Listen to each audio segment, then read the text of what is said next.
Combat et métamorphose d'une femme, d'Édouard Louis, lu par Irène Jacob. Tout a commencé par une photo. Je ne savais pas que cette image existait et que je la possédais. Qui me l'a donnée?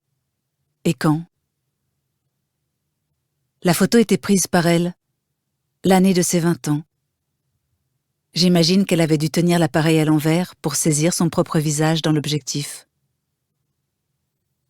C'était une époque où les téléphones portables n'existaient pas et où se photographier soi-même n'était pas une chose évidente.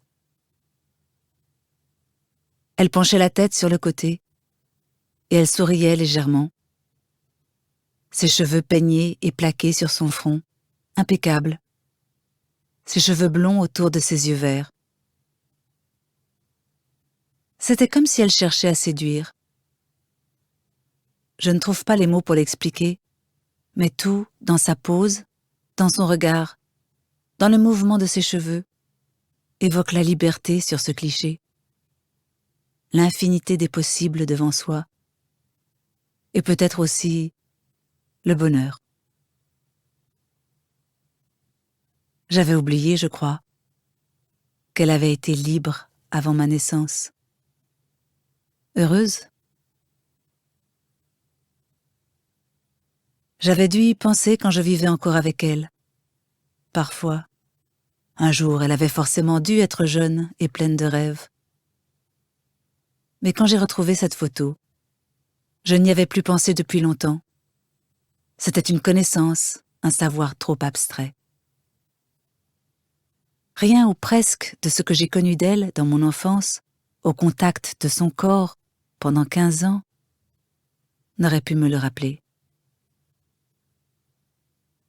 En voyant cette image, j'ai senti le langage disparaître de moi. De la voir libre, projetée de tout son corps vers le futur, m'a fait revenir en tête les années de sa vie partagées avec mon père, les humiliations venues de lui, la pauvreté, 20 années de sa vie mutilée et presque détruite par la violence masculine et la misère, entre 25 et 45 ans, à l'âge où d'autres expérimentent la vie, la liberté, les voyages, l'apprentissage de soi. De voir cette photo m'a rappelé que ces 20 années de vie détruite n'étaient pas quelque chose de naturel, mais qu'elles avaient eu lieu par l'action de forces extérieures à elle. La société, la masculinité, mon père, et que les choses auraient donc pu être autrement. La vision du bonheur m'a fait ressentir l'injustice de sa destruction. J'ai pleuré devant cette image parce que j'ai été, malgré moi, ou peut-être plutôt avec elle et parfois contre elle, l'un des acteurs de cette destruction.